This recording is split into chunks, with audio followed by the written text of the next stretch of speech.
So till now we have seen about the isomerism. In that we have seen about the like stereoisomers. Today we will start with the structural isomerism. Yes or no? आज हम कौन सी isomerism देखने वाले हैं बच्चों? Structural isomerism. और structural isomerism में हमारे पास टोटल कितना होता है स्ट्रक्चरल आइसोमर्स? उसमें 4 टाइप्स है. 1 2 3 4. सबसे पहला आता है आयोनाइजेशन. Ionisation isomer. दूसरा आता है हाइड्रेट आइसोमर्स. तीसरा आता है कोऑर्डिनेशन आइसोमर्स. और चौथा कौन सा होता है? Linkage isomers.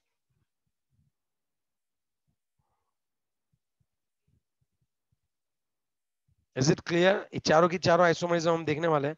सबसे पहले हम कौन सी देखेंगे according to our text book? सबसे पहले हम कौन सी आइसोमरिज्म देखेंगे? Linkage isomerism. अब इसमें क्या होता है कि स्ट्रक्चर और फॉर्मूला सेम होता है, सब कुछ सेम होता है, लेकिन यहाँ पे कोई एम्फीडेंटेड आयन होता है. एम्बीडेंटेड आयन मतलब अगर मैं आपको अच्छे से बात बताऊं तो दो आइसोमरिज्म देखते हैं, दो कंपाउंड देखते हैं. CO, ओके, NH3 कितना लिखूं? 5 times. CO NH3 5 times. NO2 +2 and CO NH3 5 ONO +2. ये दोनों में देखो आप, दोनों के फॉर्मूला सेम है, दोनों के फॉर्मूला सेम, लेकिन दोनों के स्ट्रक्चर डिफरेंट डिफरेंट है. कैसा सर स्ट्रक्चर डिफरेंट डिफरेंट है? यहाँ पे CO है, उसके आसपास टोटल कितने हैं अमोनिया है? अब देखो 5. और 5 अमोनिया भले ही हो, लेकिन एक कौन है बताओ? NO2. NO2 +2. और अगर यहां पे मैं बात करूं तब सेम CO 1 2 3 4 5 एंड 6. तो यहाँ पे सब कौन है? 5 कौन हो गया? अमोनिया हो गया. ओके. और अगर मैं बात करूं तो यहाँ पे जो है कंपाउंड है, यहाँ पे जो कंपाउंड है, यहाँ पे लिगेंड जो है वो NO2 ही होगा, लेकिन वहां पे as a coordinate species, okay, coordinate point के तौर पे ONO आएगा. ओके. तो सर इससे दिक्कत क्या होगी? पता कैसे चला आपको कि यहाँ पे NO2 है और यहाँ पे ONO है? It's a colour. ये जो होता है, अगर दोनों सेम है तो कलर भी तो सेम होगा. सिर्फ इतना सा अगर बदलाव आया, चेंज आया, तो इसका कलर रेड हुआ करता है और इसका कलर पूरा येलो है, yellow. Are you getting my point what I just want to say? Yes और no? Yes, sir. Here, Yes. okay, here nitrogen will donate electron pair to form a coordinate bond, and here oxygen will donate electrons to form coordinate bond. So what exactly I can say? Linkage isomerism arises in a coordination compound containing ambidextrous ligand. कौन से compound में ये होगा? जिसमें कोई ऐसा ligand है जो एम्बिडेंटेड है. What do you mean by ambidentate? जिसमें दो atom, different different atom electron pair को डोनेट कर सकते हैं. A simple example is provided by complex containing CONH3 5 NO2Cl2, okay, which is obtained into the red form, where CONH3 5 ONO +2 is obtained in a yellow color. Yes or no? Yes, Here sir. in NO2, it's a nitrogen atom will donate electron pair, and here oxygen atom of NO2 will donate electron pair. That's what. बात खत्म. Okay. दूसरा कोई example ambidentate वाला? हाँ, एक में होता है SCN. यस और नो? मेटल के साथ एक कौन होता है? SCN. और दूसरा कौन होता है, ये थायोसाइनेट बोलते हैं। अब दूसरे को भी हम लोग थायोसाइनेट ही बोलते हैं, लेकिन एक क्या है, थायोसाइनेट एस है, और एक क्या है, थायोसाइनेट एन है। यस और नो? Yes, sir. चलो, तो ये जो है वो पूरा कौन सा हो गया बताओ बच्चों, ये जो है वो पूरा कौन सा हो गया अपना, लिंकेज आइसोमर। और लिंकेज आइसोमर से दिक्कत क्या होती है, ऑलमोस्ट सब चीजें सेम होती है, लेकिन उसमें जो एम्बिडेंटेड होता है, तो इसके रिक्वायरमेंट क्या है, चलो कोई लिंकेज आइसोमरिज्म कब दिखा सकता है, उसकी रिक्वायरमेंट क्या होगी बताओ। Ambidendant होना चाहिए. यस, कम से कम उसके पास एक एम्बिडेंटेड तो होना ही चाहिए। Are you getting my point? Yes और नो? Yes, sir. ओके, चलो अब नेक्स्ट पॉइंट पे बात करते हैं। ओके, यस और नो? चलो नेक्स्ट पॉइंट पे बात करते हैं, है ना? ओके, चलो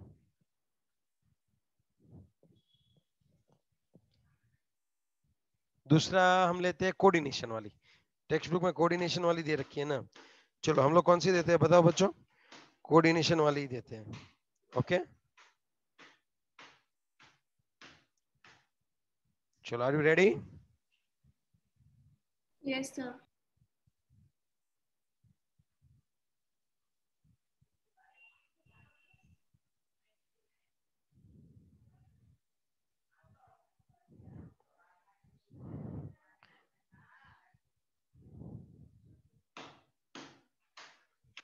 coordination isomerism. Okay,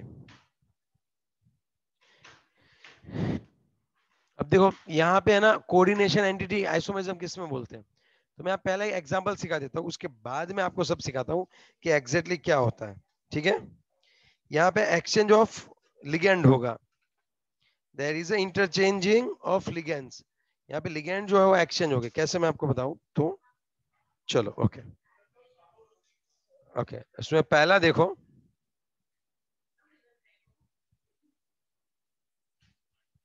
CO NH36 and Cr CN6। तो यहाँ पे क्या होगा एग्जैक्टली आप देखो, अब यहाँ पे कोबाल्ट के साथ अमोनिया जुड़ा हुआ है और क्रोमियम के साथ साइनाइड जुड़ा हुआ है, ये पूरा एक कॉम्प्लेक्स कंपाउंड है। यस और नो? है ना? अब यहाँ पे मैं इसका आइसोमर अगर देखूं, तो एक इसके साथ कौन सा आइसोमर आएगा, तो यहाँ पे सेम ही रहेगा, लेकिन जहाँ पे कोबाल्ट था वहां पे क्रोमियम लिखना है आपको, और जहां पे क्रोमियम है वहां पे आपको क्या लिखना होगा बच्चों, कोबाल्ट लिखना होगा। Cobalt. Are you getting my point? Yes और no? Yes.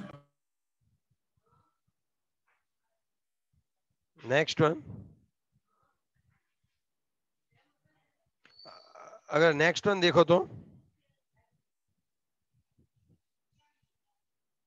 Okay next one की बात करें तो Cu NH3 4 PTCl4 N PT NH3 4। आप देखो यहाँ पे क्या हो रहा है एग्जैक्टली, CuCl4। यहाँ पे आप बात सोचो कि क्या हो रहा है, यहाँ पे जो है वो मेटल आयन देखो, यहाँ पे कॉपर है और यहाँ पे प्लेटिनम है।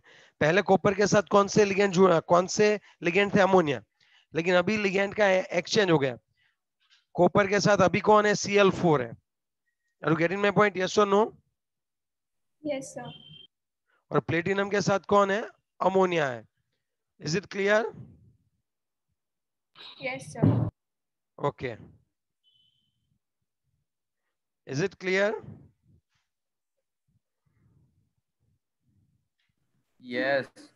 और एक बात बता दूं, कई बार ऐसा होता है कि ये आइसोमरिज्म तब भी देखने को मिलती है जब दोनों स्पीसीज में मेटल आयन सेम हो। यहाँ पे तो क्या था, अगर देखो हम ये नहीं बोल सकते मेटल आयन एक्सचेंज किया, हम ये बोल सकते हैं interchange of ligands. Okay, so coordination isomerism में दो चीज होनी बहुत जरूरी है कि यहाँ पे आपका प्लस और माइनस दोनों एंटिटी जो एनायनिक एंड कैटायनिक वो दोनों ही कोऑर्डिनेट स्पीसीज होनी चाहिए। आप देख सकते हो ये पूरा कॉम्प्लेक्स है, इसमें प्लस और माइनस दोनों क्या है, दोनों क्या है बताओ। हेलो, ये कौन है, ये कौन है बताओ। दो एक ही कॉम्प्लेक्स है और उसमें मतलब एक ही कंपाउंड है जिसमें दो एंटिटी है, प्लस और माइनस दोनों ही कॉम्प्लेक्स है, कोऑर्डिनेशन कंपाउंड है। तो यहाँ पे अगर लिगेंड का एक्सचेंज हो रहा है तब उसको हम लोग कोऑर्डिनेशन आइसोमरिज्म बोल सकते हैं। तो आपको ये लगेगा कि सर अगर ये डिफरेंट डिफरेंट मेटल आयन है तब भी होता है, ऐसा जरूरी नहीं है। कई बार ऐसा होता है कि सेम दोनों एंटिटी में सेम ही आयन हो, मेटल आयन सेम हो, लेकिन एक्सचेंज ऑफ कौन होता है बच्चों, लिगेंड होता है। मैं आपको जैसे बता दूं तो क्रोमियम NH3 6 और क्रोमियम कौन है यहाँ पे, CN6 है, समझे बात। अब देखो यहाँ पे दोनों कौन है, दोनों मेटल आयन कौन है बताओ।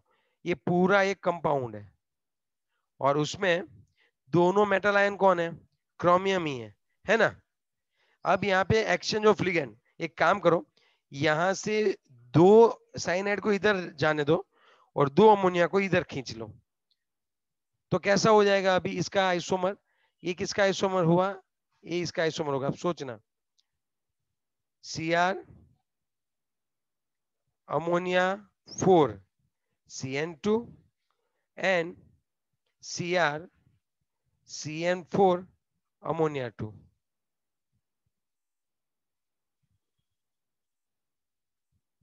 Are you getting this point? Yes or no? है ना। Chromium ammonia 4 CN twice, chromium CN4 ammonia twice. Yes or no? Yes, sir. Is it clear? Yes, sir. ये हो गया क्लियर, है ना। Yes. तो यहाँ पे हमने क्या किया, लिगेंड को क्या किया, एक्सचेंज कर दिया। और बताओ,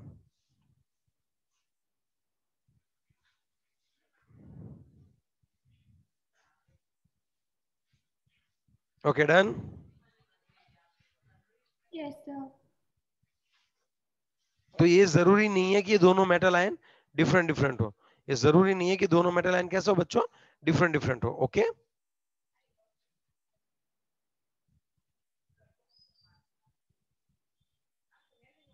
चलो नेक्स्ट, नेक्स्ट वन और एक दिखा दो ऐसा। प्लेटिनम NH3 4 रखो और प्लेटिनम कौन रखेंगे, Cl रखें, हाँ Cl रख देते हैं, Cl4। अब दो दो का एक्सचेंज करवा दे, एक एक एक्सचेंज करवा देते हैं। एक इसका आइसोमर कौन सा होगा, N, ये दोनों आइसोमर होंगे एक दूसरे के। एक Cl यहाँ से यहाँ पे ट्रांसफर करवा दो, कैसे करें, PT Cl अमोनिया थ्राइस और यहाँ पे PT Cl thrice and ammonia, हो गए एक दूसरे के आइसोमरिज्म, है ना। Yes, sir. ओके ये कब क्रिएट होती है, इंटरचेंज ऑफ लिगेंड्स, यस और no, between cationic and anionic entity. अब अगर आपको डाउट है तो आप पूछ सकते हो। टेक्स्ट बुक में जो एग्जांपल है वो शायद कितने हैं, एक ही एग्जांपल दिया हुआ इन लोगों ने, है ना। Yes. हम लोग थोड़े ज्यादा लिखेंगे तो हमें थोड़ा आइडिया ज्यादा है, ठीक है ना। Yes. नेक्स्ट वन है आयोनाइजेशन आइसोमरिज्म, आयोनाइजेशन आइसोमरिज्म है नेक्स्ट वाला पॉइंट। कौन सा है बच्चों, ionization, okay isomerism. Okay ready, Yes, sir. Okay आगे बढ़ते हैं। अब होता क्या है पहले मैं आपको समझा दूं, आपको तुरंत समझ में आ जाएगा। आयोनाइजेशन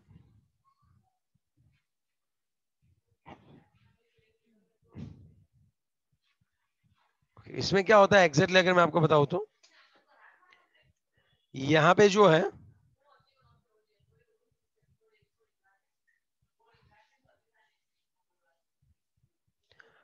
आयोनाइजेशन आइसोमरिज्म होता है, तो उसमें एग्जैक्टली कैसे हम लोग बोल सकते हैं, यहाँ पे जो है ऐसे कंपाउंड्स होते हैं कि जब आप उसको, दोनों फॉर्मूला सेम होता है, लेकिन जब आप उसको पानी में डालते हो तब डिफरेंट डिफरेंट आयंस क्रिएट करते हैं।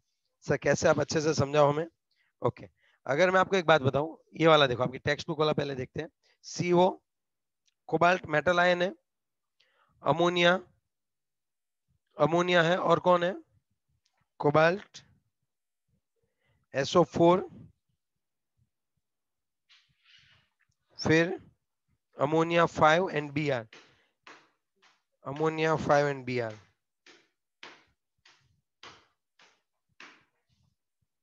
यहाँ पे SO4-2 नहीं लेना है, यहाँ पे आप क्या लोगे, चार्ज -2 रहेगा इसके ऊपर, लेकिन एक ही ऑक्सीजन इलेक्ट्रॉन पेयर डोनेट करेगा। ये यूनिडेंटेड लेना आप इसको, समझ रहे हो मेरी बात। लेकिन अगर चार्ज की बात करें तब ठीक है, चार्ज -2 ही होता है। जैसे अगर ऐसा है SO4-2, तो देखो, तो अगर एक ही डोनेट करे इलेक्ट्रॉन पेयर तो कोऑर्डिनेशन एंटिटी तो एक ही होगी, लेकिन चार्ज तो -2 ही बोलते हैं। ओके, ये इसलिए कंफ्यूजिंग हो सकता है यहाँ पे आपको।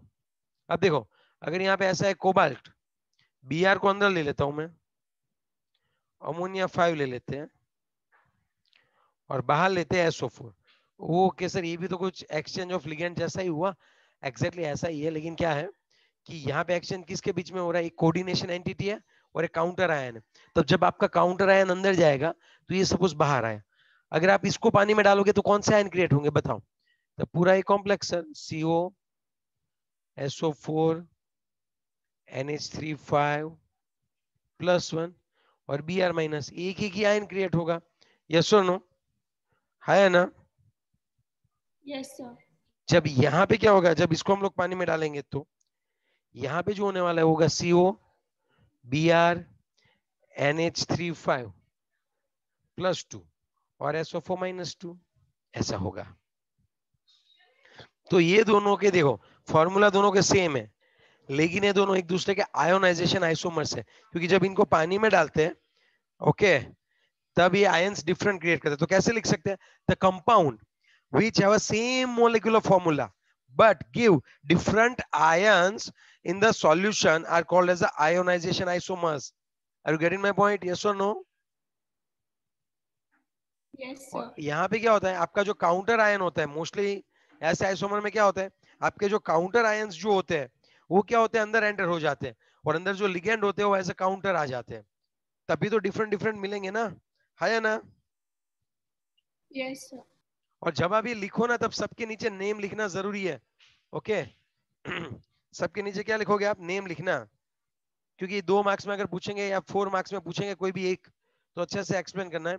और अब तक ऐसा नहीं आया कि रट्टा मार के टेक्स्ट बुक का डायरेक्टली पूछ लिया हो, एक्सरसाइज में से ज्यादा आते हैं, इंटेक्स जैसे क्वेश्चन ज्यादा आते हैं, कॉन्सेप्चुअल होता है पूरा। चलो ओके, नेक्स्ट पॉइंट की बात करें तो, और अगर नेक्स्ट पॉइंट की अगर हम बात करें यहाँ पे, तो सुनो, ये होता है हमारा, एक और एक दो एग्जांपल वो लिख दो आयोनाइजेशन के।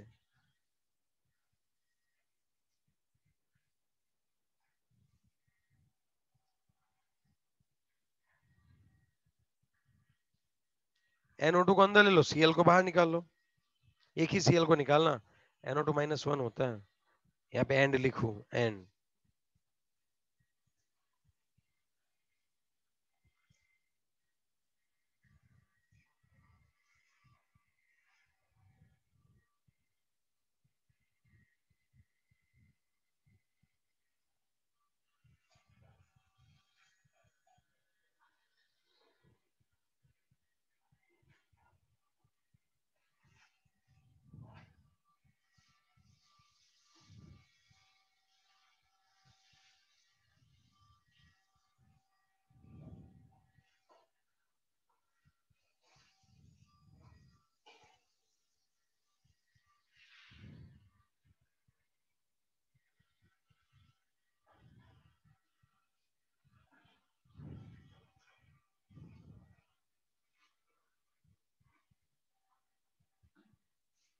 ये वाला हो गया, ओके।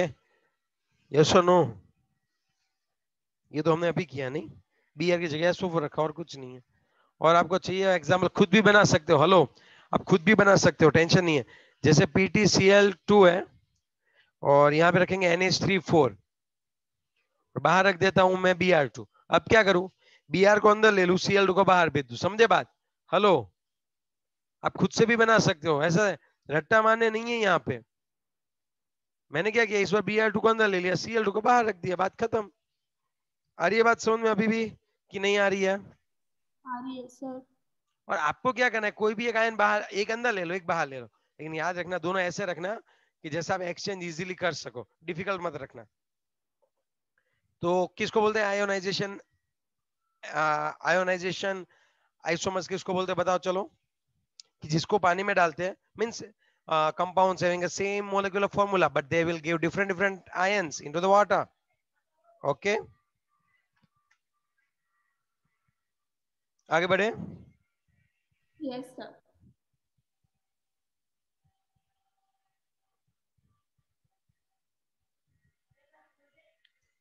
ओके, द कंपाउंड, अब बात करें तो हम बात करते हैं हाइड्रेट आइसोमरिज्म की, सॉल्वेट आइसोमरिज्म की। सॉल्वेट आइसोमरिज्म 4th पॉइंट, बहुत ही सही है ये।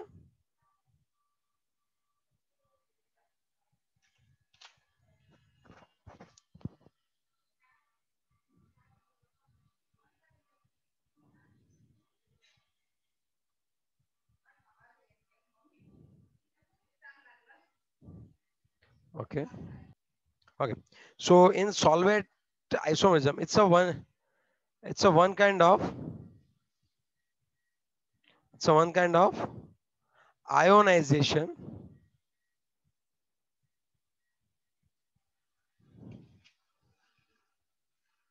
isomerism only, but here compound have a same molecular formula, compounds have a same molecular formula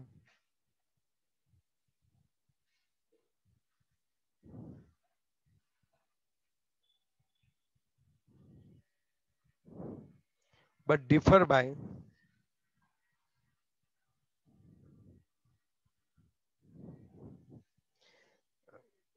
whether or not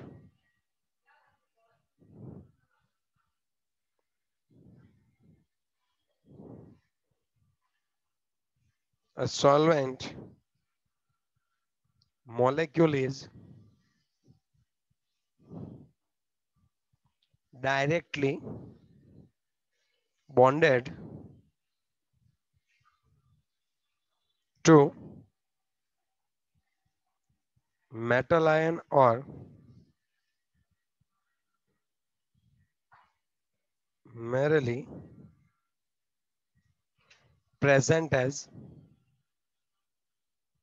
free solvent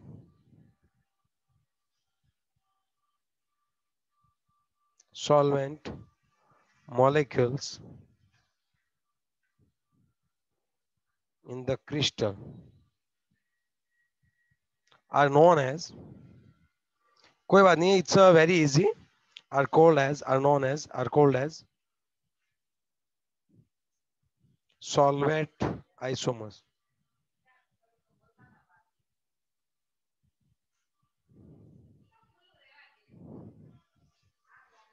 It is also known as a hydrate isomerism. जब इसमें अगर पानी के molecule होते हैं, तब जब इसमें पानी के मॉलिक्यूल होते हैं, at that time we will say कि they are hydrate isomers. Okay, exactly होता क्या है, ये एक तरह की है ना आयोनाइजेशन आइसोमरिज्म की तरह ही है, लेकिन यहाँ पे क्या होता है, solvent molecules will take part as a ligand. आप याद रखो सॉल्वेंट मॉलिक्यूल भी एज अ लिगेंड के फॉर्म में हो सकते हैं। जैसे मैं आपको बताऊं अच्छे से, तो आप थोड़ा सा समझ लो एक बात, कि अगर मेरे पास एक कंपाउंड है Cr Cr Cl6 ले लेता हूं मैं, okay, CrCl3H2O3, okay, this one is compound. अब इसका हाइड्रेट आइसोमर्स क्या होता होगा, अगर मैं आपको बताऊं तो तो मैं आपको एक चीज ये भी बता सकता हूं कि यहां पे ये कौन सा फॉर्म में हो सकता है, Cr Cl H2O5 into Cl2 into H2O। Okay, और यहां पे मैं क्या कर सकता हूं, 3H2O। अब देख लो ये दोनों एक दूसरे का आइसोमर है कि नहीं है। और दूसरी बात, अगर मैं यहां पे ऐसे करूं Cr Cl2 H2O कितने लिखूं मैं,